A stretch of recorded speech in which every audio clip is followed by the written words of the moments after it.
kita memberikan tugas ke anak, ya kan? Kadang-kadang anak itu ada yang mengirimkan tugas itu jam 7 malam. Iya betul. Nah, otomatis kan harus direspon sama kita. Iya.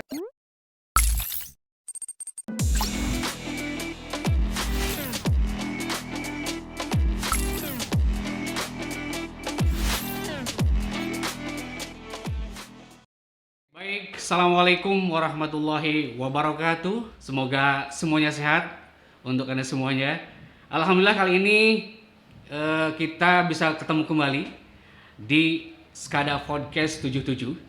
Dan untuk kali ini nanti kita akan berbincang-bincang dengan bintang tamu yang sengaja kita hadirkan di tengah-tengah ruang dengar Anda semuanya. Dan sebelum kita mulai podcast ini, saya ingatkan lagi untuk Anda semuanya tetap ingat pesan Ibu, yaitu tetap jaga jarak kalau memang harus keluar, kemudian menggunakan masker, senantiasa juga mencuci tangan dengan air yang mengalir. Baik, sebelum saya buka, ini saya copot dulu karena memang kita sudah protokolnya sudah memenuhi persyaratan, insya Allah sudah protektif. Nah, alhamdulillah kita bisa ketemu kembali di sini untuk saling sapa, dan tentunya kebetulan episode kali ini kita akan menghadirkan sosok orang yang tentunya sangat berpengaruh dan juga punya kontribusi yang luar biasa di kemajuan SMK Negeri 2 Kuningan. Nah, untuk itu mari kita sapa dulu siapakah beliau, biarkan beliau yang akan mengenalkan secara sendiri atau pribadi biar lebih leluasa. Saya sapa dulu. Assalamualaikum warahmatullahi wabarakatuh. Waalaikumsalam warahmatullahi wabarakatuh, Pak Dian. Iya, sama Pak Effendi. Alhamdulillah. Betul. Baik Pak, selamat datang. Terima kasih atas kehadirannya di podcast Skada 77 yang sudah tentunya meluangkan waktunya di tengah kesibukan Bapak untuk memberikan informasi yang mungkin dibutuhkan oleh masyarakat Kabupaten Kuningan seputar SMK Negeri 2 Kuningan. Iya. Untuk itu kami persilakan untuk Bapak mungkin mengawali perbincangan ini Pak, silakan Pak. Pak Dian, sebelumnya nih boleh saya buka dulu nih? Oh, boleh Pak. Silakan Pak. Baik. Bismillahirrahmanirrahim. Assalamualaikum warahmatullahi wabarakatuh. Waalaikumsalam warahmatullahi wabarakatuh. Terima kasih atas kesempatan yang diberikan. Baik, Pak Dian. Kalau nama saya barangkali sesuai dengan orangnya, Effendi itu nama panjangnya, nama pendeknya Pendi. Nah, jadi cukup segitu saya diberikan nama sama orang tua saya. Pengalaman saya bergabung di SMK Negeri 2 itu tahun 2004, Pak. 2004. Sebelumnya di mana, Pak? Sebelumnya tahun 1994 saya ditugaskan di SMK Negeri 1 Ciamis, Pak. Oh, di Ciamis. Ciamis, ya. Hijrah jadi, Pak ya? Nah, hijrah saya ditugaskan oleh pemerintah menjadi pegawai negeri sipil di SMK Negeri 1 Ciamis tahun 1994. Dan tepatnya tahun 2004 saya bergabung di SMK Negeri 2 Kuningan. Oh, jadi 2004. pulang kampung ceritanya, Pak. Pulang kampung. Memang aslinya orang Kuningan ya, Pak? Asli orang Kuningan, iya, dilahirkan iya, di iya. Kuningan, dibesarkan juga di Kuningan. Jodoh juga Kuningan? Jodoh kebetulan waktu saya di Ciamis. Oh, Nah, jadi waktu jodoh saya di Ciamis ya, Pak? Ya itulah. Saya ketemu sama mamahnya anak-anak di Ciamis gitu iya, ya. iya. Alhamdulillah di Ciamis saya dikaruniai 2 orang anak. Kemudian saya kembali lagi pulang kampung ke Kuningan. Dikarunia lagi 1 putri ya. Itu produk asli Kuningan. Asli Kuningan? Ya. Jadi kurang lebih 10 tahun saya di Ciamis, kemudian 2004 saya bergabung dengan SMK Negeri 2 Kuningan. Oke. Alhamdulillah penerimaan dari warga SMK Negeri 2 Kuningan cukup baik. Dan ya saya lihat memang saya ingin mengabdikan diri Luar di SMK biasa. Negeri 2 Kuningan sebagai kampung halaman saya, begitu barangkali Luar Pak biasa Dian. ini. Memang perjuangan karir yang cukup panjang ya, Pak ya.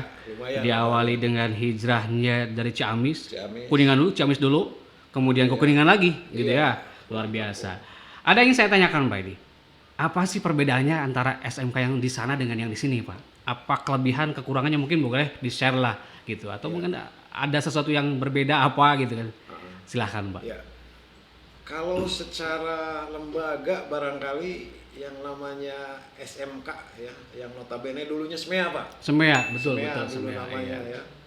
Saya kira hampir sama Hampir gitu ya, sama. cuman karakter lingkungan saja yang berbeda.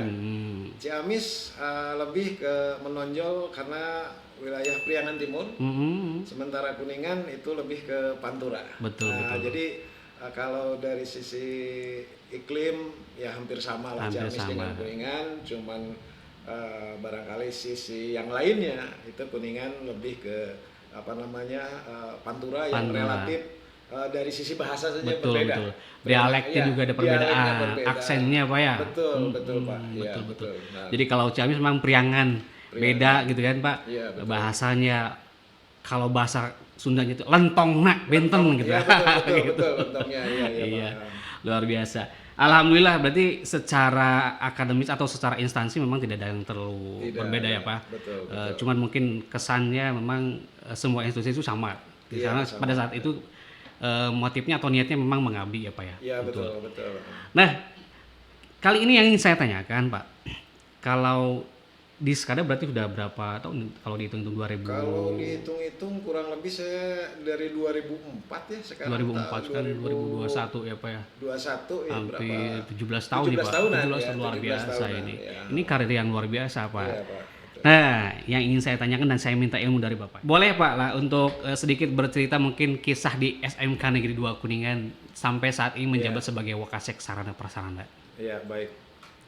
Memang perjalanan selama kurang lebih 17 tahun Pak ya bergabung di SMK Negeri 2, saya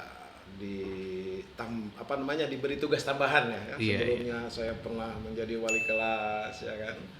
Terus kemudian saya juga pernah diberikan tambahan sebagai istilahnya ya pembina BKK waktu itu. Oh iya iya.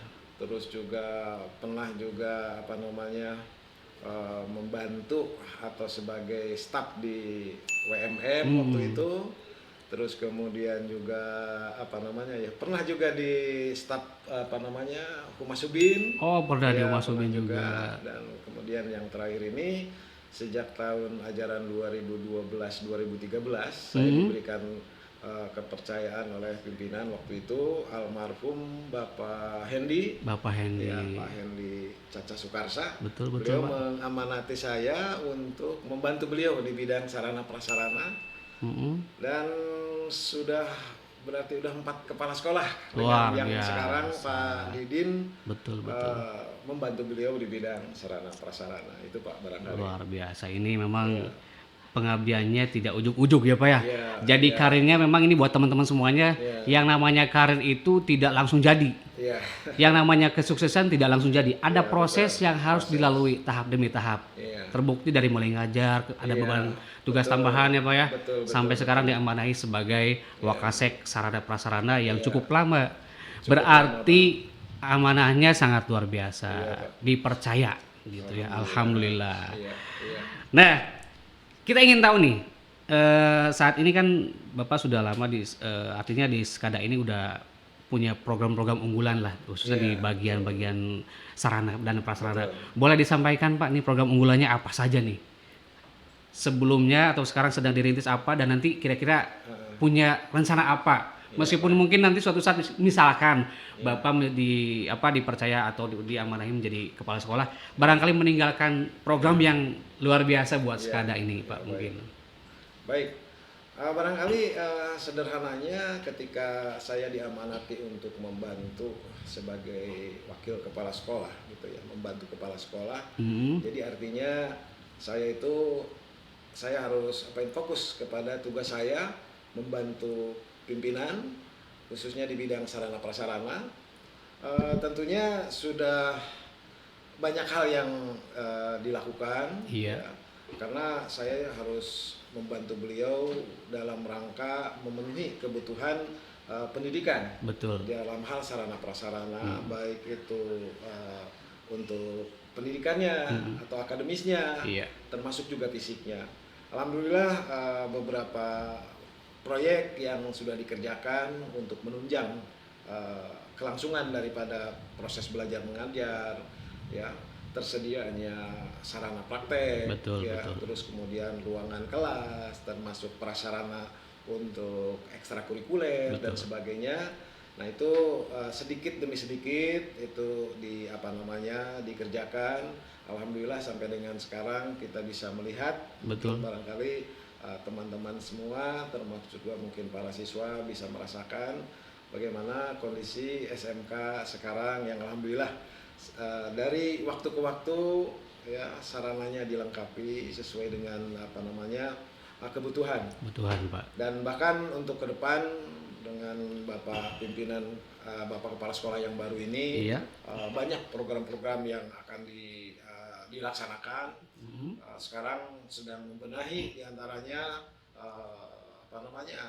ruang praktek. Ruang praktek, Ruang ya. praktek dibenahi, terus kemudian juga sarana untuk aula atau gedung serbaguna itu sedang dibenahi. Alhamdulillah nanti kita punya ruangan yang bisa menampung jumlah yang banyak. Cukup begitu banyak ya, Pak, ya. Biasanya selama ini kan kita kalau ada kegiatan kita nyewa tenda, Betul, Pak, gitu kan, betul. di lapang, Iya. gitu kan. Nah sekarang kita punya gedung yang alhamdulillah mudah-mudahan dalam waktu yang tidak lama itu bisa dimanfaatkan untuk kelangsungan dunia pendidikan di SMK Negeri 2 ini begitu. Iya. Barangkali, Pak.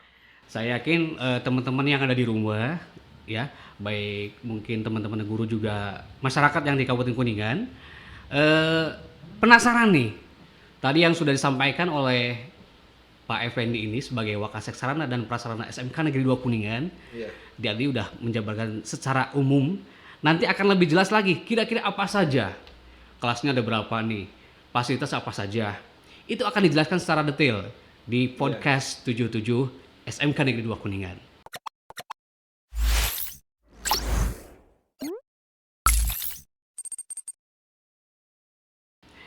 Oke, baik. Sekarang kita lebih mengerucut, Pak. Tadi sudah disampaikan ada aula segala macam. Saya ingin tanya, kira-kira kekuatan SMK Negeri 2 Kuningan? Ini kelasnya ada berapa rombel nih, Pak? Nih. Baik, kalau jumlah rombelnya ya itu kalau tidak salah ini jumlah rombelnya ada 51 ya. 51 rombel. Luar biasa. Ya, rombongan Artinya ada belajar, 51 ruangan. ruangannya kebetulan kalau melihat dari jumlah ruangan kelas Betul? ada 49. 49 ruangan. Gitu ya. Cuma ya kita tergantung sebetulnya kalau melihat dari sisi kekurangan seperti jumlah, karena kan ada rumusnya sebetulnya itu, Pak. Sebetulnya jumlah ruangan kalau dengan cara lama ya, kita kekurangan jumlah ruangan kelas gitu ya. Oh, gitu ya, Pak. Tapi kalau dengan aturan yang dikeluarkan oleh kementerian, Betul? bahwa sebetulnya jumlah ruangan kita ini sudah cukup Memadai. iya gitu. memadai. Itu sebetulnya pemanfaatan ruangan di sekolah kita ini untuk khususnya ruangan kelas dengan mengoptimalkan ruang praktek siswa. Betul. Itu sebetulnya udah cukup. Udah memadai dan mencukupi, Udah Pak, ya. memadai. Ya, jadi contoh misalnya ada kelas yang pelajaran olahraga, otomatis kan siswanya di lapang. Betul, gitu kan. betul. Nah, sementara di kelasnya itu kan kosong. Betul. Kan gitu. Nah, ini barangkali itu bisa dimanfaatkan oleh kelas yang lain. Moving class lah istilahnya. Moving class, betul. Kalau nanti ke depan barangkali itu jadi jadi wacana barangkali untuk pelaksanaan moving class, baik itu secara keseluruhan maupun moving class internal di jurusan. Betul. Kan gitu ya. Nah, Iya, itu. betul sekali. Dan memang nampaknya ada penambahan ruangan yang memang dibutuhkan oleh jurusannya, Pak, ya. Betul. Termasuk juga lab, Pak. Ini saya lihat labnya juga luar biasa nih. Ada berapa lab yang kita punya, Pak? Nah, sekarang untuk lab itu ya, untuk lab yang digunakan untuk bersama seperti lab komputer. Betul, kita betul. punya ada 3 lab komputer. Ada 3 lab Nah, komputer. kemudian setiap jurusan, karena kita punya 6 jurusan, Pak nih. Betul. Setiap jurusan itu punya ruang praktek siswanya atau istilah RPS-nya. RPS-nya Ya, khusus, RPS, Pak, ya. karena antara laboratorium dengan RPS itu beda. Betul. Kalau RPS itu ruangan yang kaitannya dengan kompetensi jurusannya. Oh. Sekarang misalnya jurusan untuk di jurusan BDP, BDP ya, misalkan. itu punya RPS BDP-nya, Ada kemudian punya Alfamart-nya, ya, Mm-mm. tes Alfanya, kan gitu ya. Begitu juga di jurusan yang lain seperti di RPL. RPL ada apa Pak? Ada khusus khusus RPS-nya gitu ya. RPL. Jadi itu RPS itu adalah ruangan yang disiapkan untuk kompetensinya. Pendukung Iya, kompetensi gitu ya. kecuali kalau lab itu bisa digunakan oleh semua. Barang-barang gitu ya, Pak? Barang-barang seperti misalnya lab komputer 1, 2, 3. Nah itu Iya. kan ada pelajaran komputer dasar, barangkali semua jurusan bisa menggunakan itu. Iya, itu betul diantaranya. sekali. Memang dengan adanya salah satu program luncuran dari pemerintah itu salah satunya ada TEFA ya Pak ya. Ya, Teaching betul. Factory itu Teaching adalah Factory, salah betul. satu pendukungnya ada RPS itu Pak ya? Iya, betul. Oh gitu Nah, ya, berarti. iya. Artinya kita sebetulnya kalau secara ruangan sudah cukup layak lah Pak. Artinya masing-masing jurusan sudah punya RPS sendiri. Betul. Dan yang kita harapkan nanti lulusannya pun lebih kompeten lagi ya Pak. Iya, Seperti itu. Iya. Oke baik Pak. Nah sekarang kan kita merasakan sendiri bagaimana kondisi pembelajaran kita hari ini Iya, yang betul. terganggu oleh pandemi yang sangat luar biasa, Betul, mengganggu sekali Pak. betul, Artinya betul. dengan adanya COVID-19 ini semua kegiatan terganggu. Salah satunya Iya. KBM. Tantangannya sangat luar biasa. Betul, Menurut Bapak betul. bagaimana nih? Baik, memang kendala ini atau persoalan ini dirasakan bukan hanya di dunia pendidikan barangkali, semua ini merambah ke semua lini, semua sektor, ya. Nah, yang dirasakan khususnya nih kita nih sebagai pendidik, sebagai guru yang ada di lembaga-lembaga pendidikan, khususnya kita di SMK 2, memang jujurlah bahwa ini menjadikan satu situasi di mana baik siswa di rumah belajar secara daring, termasuk juga guru, barangkali itu sangat sangat gimana ya, sangat banyak kendalanya. Betul, ya. Pak. Siswa di rumah mungkin belajar terkendala dengan teknologi yang gadgetnya barangkali, juga ya Pak. keterbatasan segala macamnya. Betul. Kan gitu ya. Termasuk Bapak Ibu guru juga mungkin yang memberikan tugas secara daring. Nah, ini juga karena kan kita juga tentunya di rumah punya anak gitu Iya, ya. betul. Anak juga daring juga kan gitu ya. Nah, ini yang jadi persoalan. Nah, sementara ya barangkali kalau kaitannya dengan tugas kita, Betul. memang sebagai guru, yang namanya guru itu barangkali kalau saya boleh bilang, guru itu belajarnya itu atau tugasnya itu 24 jam. 24 jam, ya. Apalagi dalam situasi pandemi seperti ini. Double Pak. Double. Kadang-kadang kalau kita belajar secara dalam situasi normal. Tatap muka gitu ya Tatap biasa muka, ya. Jam 7 masuk, jam setengah 4 selesai. Selesai betul. Tuntas pekerjaan kita ya. kan gitu ya. Betul, Nah, betul. sekarang kita memberikan tugas ke anak, ya kan? Kadang-kadang anak itu ada yang mengirimkan tugas itu jam 7 malam. Iya, betul. Nah, otomatis kan harus direspon sama kita. Iya, betul. Kadang-kadang hari Sabtu ada yang ngirim Betul. tugas. Itu harus direspon. Karena sama memang kita. kondisinya tidak sama. Nah, gitu begitu. ya Pak ya. Jadi Betul. memang ya ini mah bagaimana ya situasinya seperti ini, ya kita harus ya sikapi sajalah. Yang penting seperti anjuran dari Dokter Tirta juga, bahwa kita harus enjoy. Betul. Harus enjoy dan harus bahagia tentunya. Kita sikapi seperti itu situasinya. SMK Bisa Negeri Murat Kuningan luar biasa dan juara.